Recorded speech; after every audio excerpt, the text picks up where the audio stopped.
Salut, nous sommes mercredi 4 février. Je vous avais quitté, déjà bonjour, j'espère que vous allez bien. Je vous avais quitté euh, dans le dernier, dans la dernière vidéo avec Cécile Coulon et le visage de la nuit. Je l'avais commencé. Moi j'aime beaucoup cette autrice, j'aime beaucoup son écriture dedans. euh, c'est un jeune garçon qui survit à une fièvre mortelle. Euh, il survit, mais son visage est défiguré. On dirait un monstre, on dirait ouais, une créature que son père abandonne. Il est recueilli par le prêtre, il est recueilli par madame. Ils vont lui enseigner la nature, les écritures, les maths, etc., etc. Il va vivre enfermé, il ne peut pas sortir le jour parce que les hommes sont monstrueux. Le visage de la monstruosité n'est pas toujours celui que l'on croit. Mais dans chaque homme vit un monstre méconnu. L'enfant va vivre donc la nuit. Il va quitter le presbytère et puis il va s'enfoncer dans les bois. Il va découvrir la vie dans les bois. Et cette vie clandestine le protège du regard des autres. Un jour, il se sent... L'air est lourd, il se sent angoissé, il se sent... euh, ouais, il se sent angoissé, il se sent pas frustré, mais il sent qu'on le suit, il sent ouais, qu'on le dévisage. Mais il rencontre une jeune fille qui, la nuit, se balade également, parce que la nuit est aussi sa liberté. Cette jeune fille est arrivée depuis peu dans le village avec ses parents et son frère. Pour savoir pourquoi elle se balade la nuit, il faut lire le livre et je vous laisserai le découvrir. Euh, on se retrouve aussi dans ce village, c'est le visage au fond du puits que l'on a découvert déjà dans la langue des choses cachées. Et j'aime bien cette idée de revenir et de revenir dans ce village et de redécouvrir d'autres personnes, redécouvrir d'autres visages de ce village. La nuit, c'est la liberté parce qu'on ne peut pas les voir et le village est encaissé, il n'y a pas de lumière et le soleil peine à entrer à se, il peine à trouver un rayon de lumière pour entrer dans ce village. C'est un conte gothique, une fable, c'est écrit, c'est tellement poétique, tellement, enfin, il y a tellement de lyrisme dans son écriture que moi j'adore. On vit une vie entre chien et loup.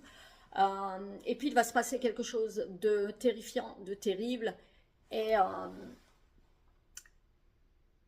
et ce jeune homme qui déjà rend la beauté à la laideur, rend la beauté à la mort, et ben ce jeune homme, il va être confronté à quelque chose ouais, qui va le plonger encore plus dans l'obscurité. Et, euh, et on va voir pourquoi. Et c'est ouais, en fait, on a beaucoup d'attachement à ce jeune garçon, à ce jeune homme. On a beaucoup En fait, on retrouve beaucoup de sagesse et beaucoup de noblesse dans sa mélancolie de l'obscurité. Euh, et puis, on sait, le villageois, après, il va y avoir quelque chose de terrible. Les villageois cherchent un coupable. Et bien sûr, c'est le monstre, le coupable. Mais mais ce n'est pas forcément celui qui est le plus laid, celui que l'on ne regarde pas parce qu'il est monstrueux, forcément le plus, le plus horrible. Et en fait, les villageois euh, ne sont pas nommés ils sont le villageois, le prêtre, la madame, le garçon, la fille. Ils sont pas nommés et je trouve que le fait de ne pas les nommer, ça donne une intensité encore plus, ouais, encore plus noire, encore plus terrible. On a du mal à respirer. On sent que l'entité du village, c'est une appartenance à la terre. C'est une entité sourde, féroce et animale. Et lui est tellement différent. Il y a l'effroi qui nous gagne et on voit quelle est la barbarie des hommes. C'est un récit âpre qui nous plonge dans la nébulosité de l'âme. Et j'ai adoré ce livre. Donc j'attends le prochain qui, j'espère, décrira un autre villageois, une autre famille. C'est Le visage de la nuit, c'est un roman éblouissant, c'est traversé d'éclairs sur l'adolescence, c'est la violence et le délire. Lisez-le, l'écriture de Cécile Coulon, elle est admirable. Je vais vous lire une phrase, je cherche, hein, mais je vais vous lire une phrase que j'ai...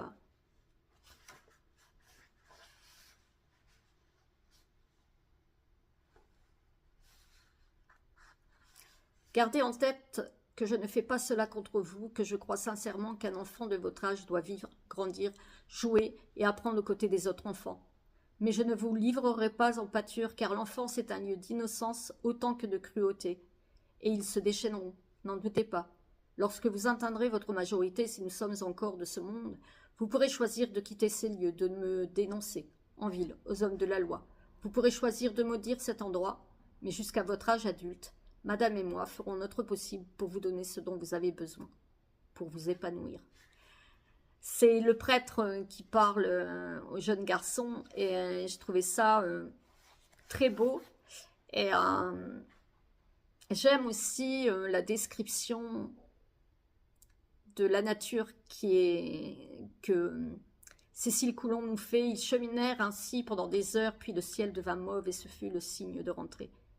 Il prit la diagonale qui tombait sur le village, elle, celle qui montait à l'église, et alors qu'elle avait tant parlé, en le quittant, elle ne dit pas un mot, lui non plus. Ils se retrouveraient la nuit suivante, même endroit. Ils traverseraient 1000 prairies et raconteraient autant d'histoires, et à eux deux, ils repousseraient les portes de leur cage. Lui imaginerait avoir un visage paisible, et elle, un avenir heureux. Ouais, moi c'est une autrice, une auteure, une autrice.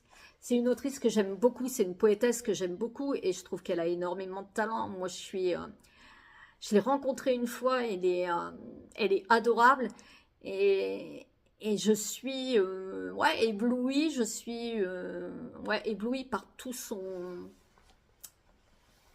ouais, tout son savoir, toute sa générosité que l'on retrouve dans les mots, enfin, et puis sa façon dont elle a de jouer avec les mots, de nous toucher. Moi, je suis toujours touchée quand je lis un livre de Cécile Coulon. Donc voilà, c'était beau, c'était noir, mais c'était aussi lumineux, et c'est à lire Cécile Coulon chez les éditions Iconoclaste. Et c'est Le visage de la nuit. Lisez, alors on peut lire indépendamment, La langue des choses cachées, mais je trouve que c'est un bon... Ouais, lisez La langue des choses cachées et ensuite Le visage de la nuit. J'ai lu aussi... Hop, je regarde, hein, parce que je mets les bouquins de la semaine dans mon sac. J'ai lu L'enfant de neige de Éowyn Ivey, que j'ai adoré. C'est chez Totem, c'est Totem, chez Gallmeister. L'enfant, c'est Mabel et Jack. C'est un couple qui est parti vivre en Alaska parce que ils ont perdu leur enfant. Et ils avaient envie de, surtout Mabel avait envie de tout quitter pour s'installer au cœur des solitudes glacées de l'Alaska. Effectivement, on peut parler que en Alaska, on peut dire que les étendues froides, neigeuses sont là, que l'immensité de l'Alaska, on se sent seul et on a froid. Moi, j'ai eu froid du début jusqu'à la fin. pas de soleil, hein, mais de la neige et si l'été, il y a beaucoup, beaucoup de soleil. Et là-bas, ils vont reconstruire une vie parce que ma belle a envie de mettre derrière ce qu'elle a vécu. Elle a très mal vécu et même Jack, la perte de leur enfant. Donc ils veulent recommencer autre chose et ils deviennent propriétaires terriens et ils deviennent et il va falloir travailler la terre qui est austère, qui est rude et mais il va falloir faire quelque chose. Et ma belle et Jack, ce qui touche aussi dans ce roman, c'est l'amour qu'ils ont l'un pour l'autre. Et mais rien n'apaise leur souffrance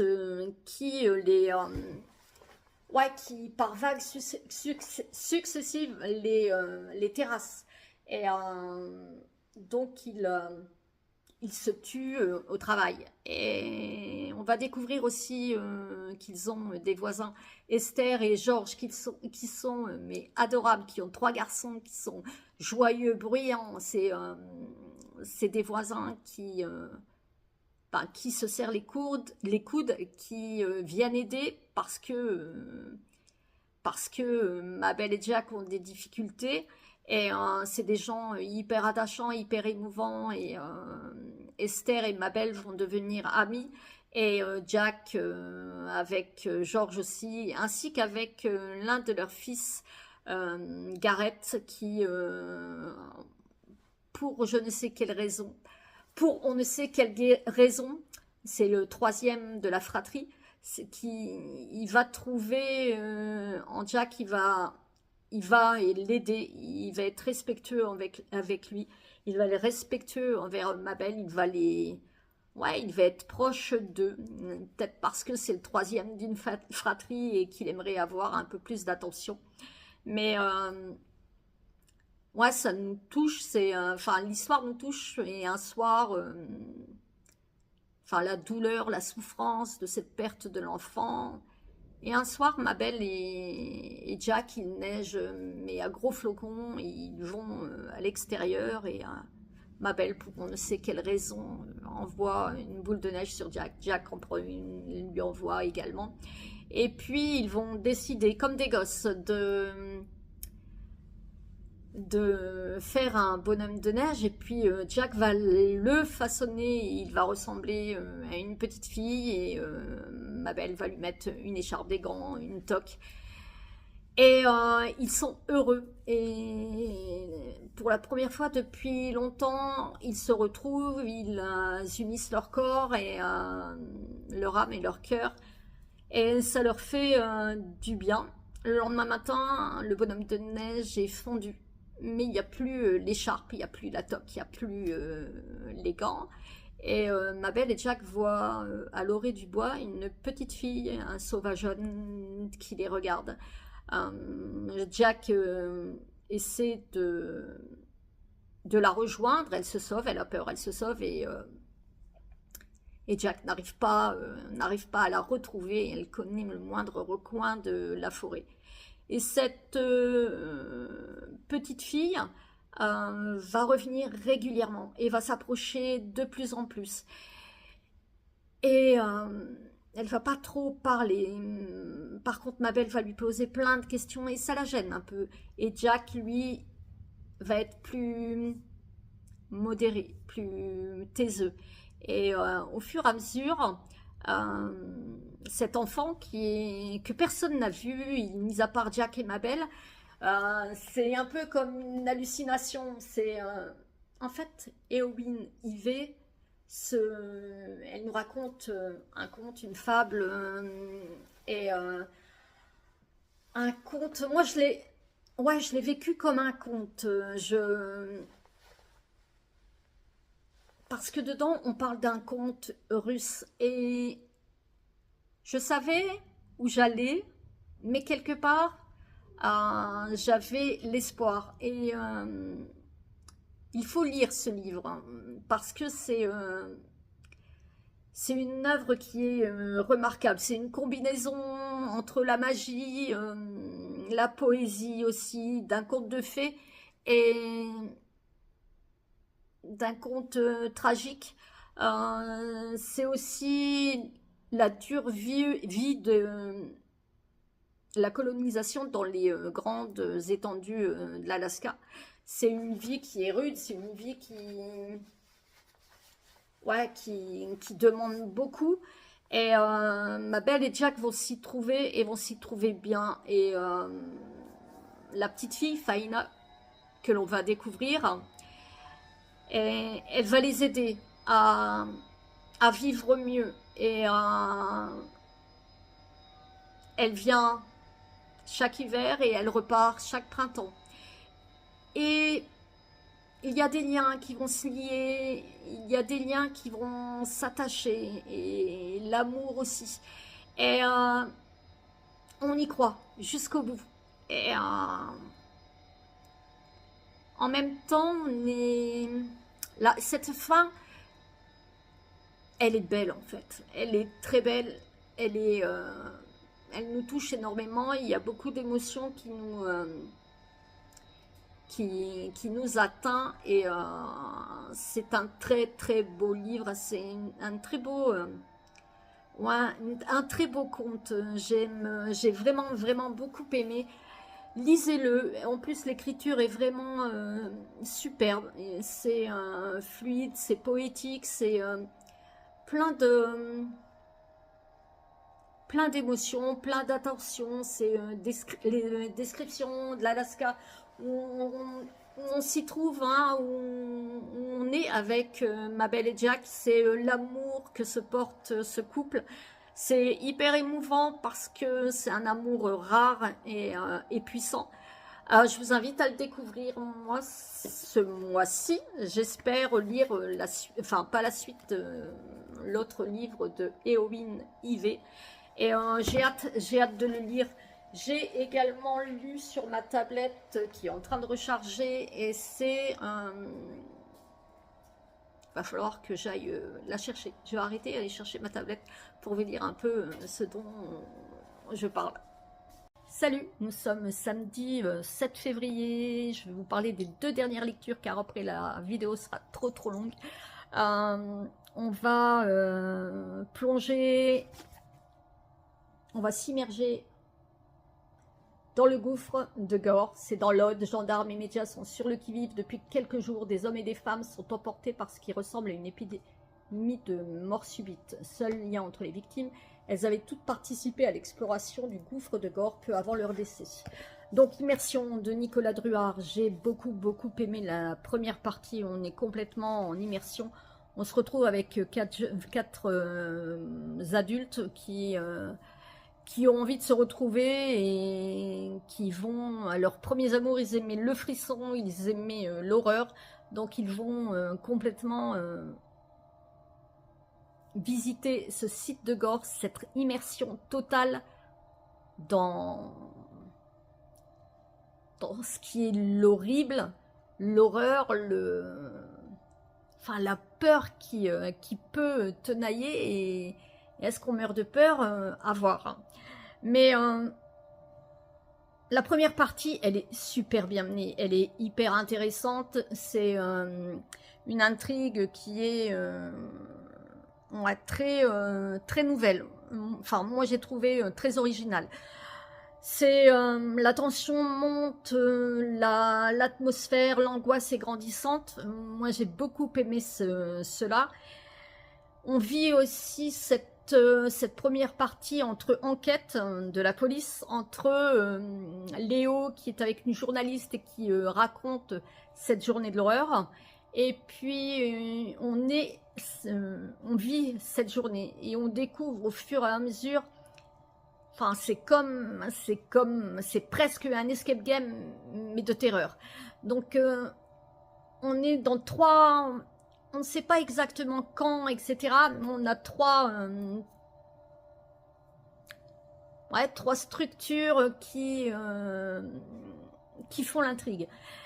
Je trouvais ça original, je trouvais ça hyper bien. Et on arrive à la fin de cette première partie. Et je me suis dit, bah, non.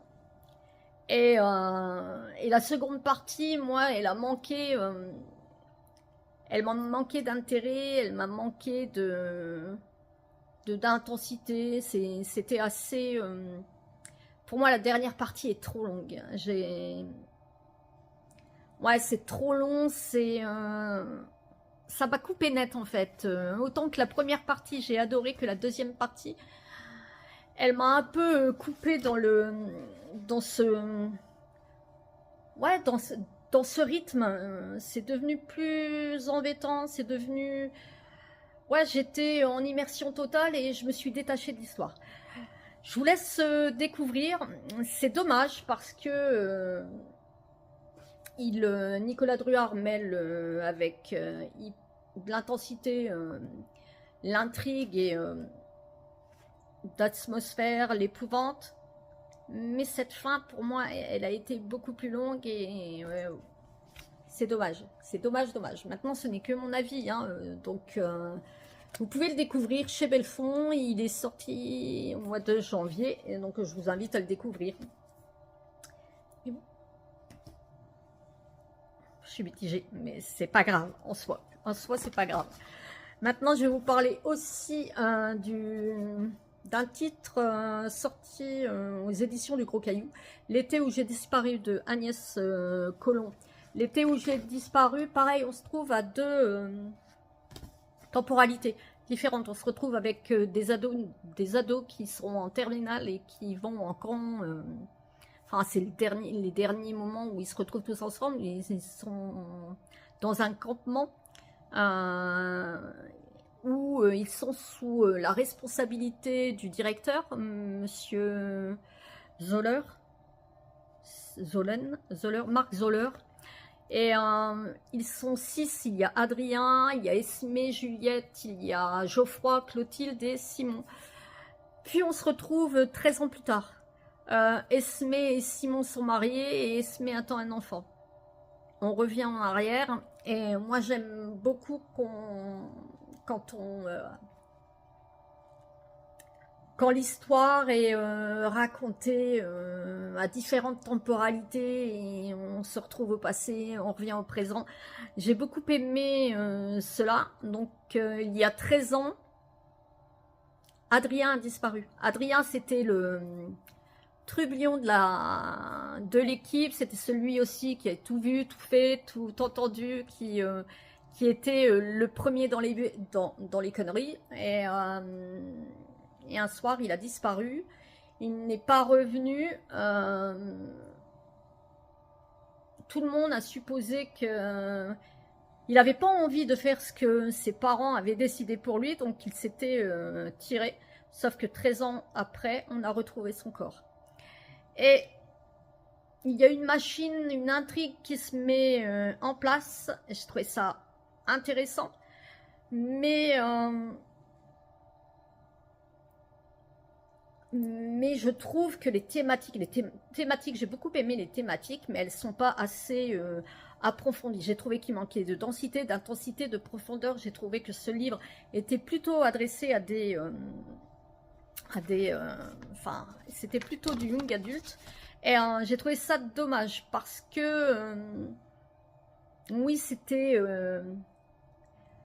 intéressant de parler de cette santé mentale, de parler de l'emprise, de parler de secrets, de mensonges, des souvenirs que Esmé, elle, n'a pas forcément parce qu'elle était anorexique, elle sortait de l'hôpital, elle était sous médicaments et après, lorsque Adrien a disparu, elle est repartie à l'hôpital, elle a replongé dans l'anorexie.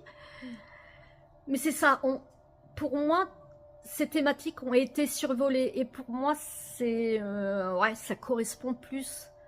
Bah, ça ne me correspond pas à moi, je trouvais que c'était plus young adulte, c'était plus pour les ouais, 16, 15, 16, 17 ans.